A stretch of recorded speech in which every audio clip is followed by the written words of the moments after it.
বয়ঃসন্ধির মতো 40-এর পরের জীবনেরও একটা নাম থাকা উচিত।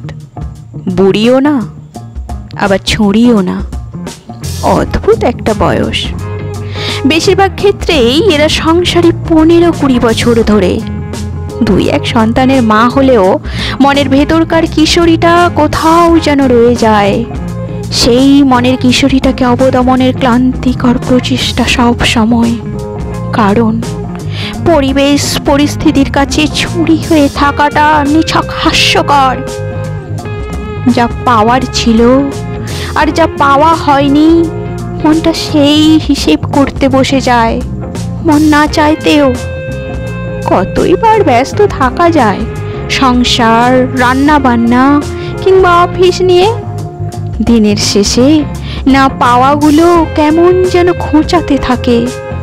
দিনের শেষে মনে হয় কেউ তো থাকুক, কেউ তো শুনুক মনের সব কথা, কোনো জাজমেন্ট ছাড়া। এদিকে সংসার, বাচ্চা কাচ্চা মানুষ করতে করতে জীবনটা বন্ধুহীন হয়ে যায়। সবাই যার যার জীবনে ব্যস্ত। 40 পেরোনো মেয়েরা একটা কঠিন রোগে ভোগে, নস্টালজিয়া। কারণে অকারণে শুধু পুরনো কথা মনে পড়ে, পুরনো ক্ষতগুলো দগদগে হয়ে ওঠে। আবার মনে পড়ে ফেলে আসা শৈশব, তারুণ্যের চঞ্চল মন, স্কুল, কলেজ, ইউনিভার্সিটির সোনালি দিনগুলো, তার সঙ্গে প্রথম দেখার ক্ষণটি। কখনো বা না ফুরানো কত গল্প, বৃষ্টি বিলাস। যে কিছু সময়ের জন্য নিজের হয়েছিল, যে কষ্ট দিয়েছিল, কিংবা না চাইতেও যাকে কষ্ট দিতে হয়েছিল, সব মনে পড়ে যায় সময়ে অসময়ে। রাতের বেলা সব কাজ সেরে আয়নার সামনে দাঁড়ালে বড় অসুন্দর মনে হয় নিজেকে। চুল পড়ে অর্ধেক, মুখে বলি রেখারা সব আঁকি বুকি শুরু করেছে। এক সময়ের মেদহীন শরীরটা স্বপ্নের মতো লাগে, পেটে স্ট্রেচ মার্কের দাগ, সব মিলিয়ে ভীষণ অনাকর্ষণীয় লাগে নিজেকে।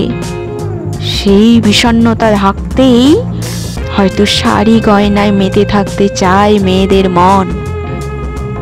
জীবনের অর্ধেকটা পার করে এসে 40 পেরোনো মেয়েরা দুর্নিবার প্রেমের ইচ্ছে করে।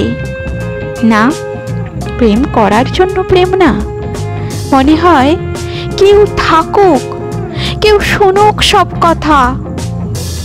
আবার কারো আকর্ষণের কেন্দ্রবিন্দু হতে চায় মনটা আবার সবকিছু নতুন করে শুরু করতে চায়।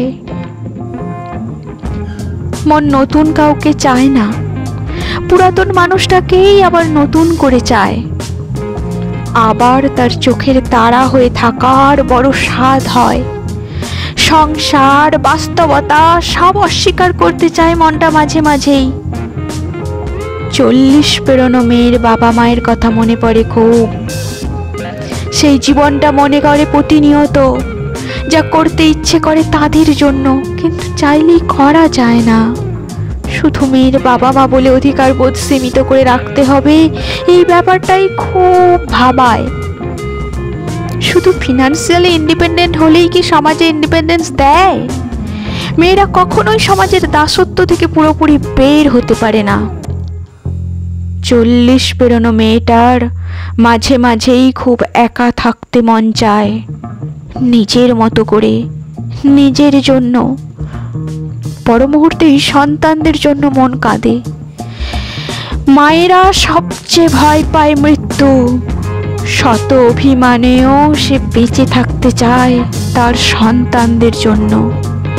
অন্তত যতদিন সন্তানদের জীবনে তার প্রয়োজন আছে ততদিন। চিৎকার করে কাঁদতে বড় স্বাদ হয়, যেন সেই কান্না কেউ শুনতে না পায়। এমন জায়গার খোঁজে মনে হয় জীবনটাই পার হয়ে যায়। 40-এর কাছে এসে মেয়েদের সবুজ মনটা আস্তে আস্তে নীল হতে শুরু করে। প্রথমে হালকা, তারপর আস্তে আস্তে গাঢ় হয়। এক সময় বেশি কথা কথা বলা মেয়েটা চুপচাপ হয়ে যায়, মেনে নিয়ে বাঁচা শিখে যায়।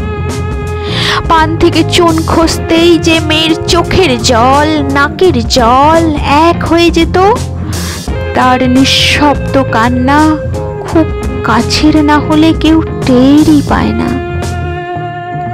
40 পেরোনো মেয়েগুলো ব্যালেন্স করতে করতে নিজেদের কথা ভুলে যায়, ভুলে যায় কি করলে ভালো লাগবে, ভুলে যায় মনটা কি চায়। 40 পেরোনো শরীরটাও আগের মতো সাপোর্ট দেয় না। অপারেশনের ধকল, মেরুদণ্ডে দেওয়া ইঞ্জেকশন শরীরটাকে অকেজো করে দেয়। ভাঙা কোমর নিয়ে দিব্যি রান্না বান্না, বাচ্চার দেখাশোনা, ঘরের কাজ, জার্নি সব করে যায়। তবু দিন শেষে শুনতে হবে কিছুই করে না। 40 পেরোনো মেয়েগুলো যত্ন চায়,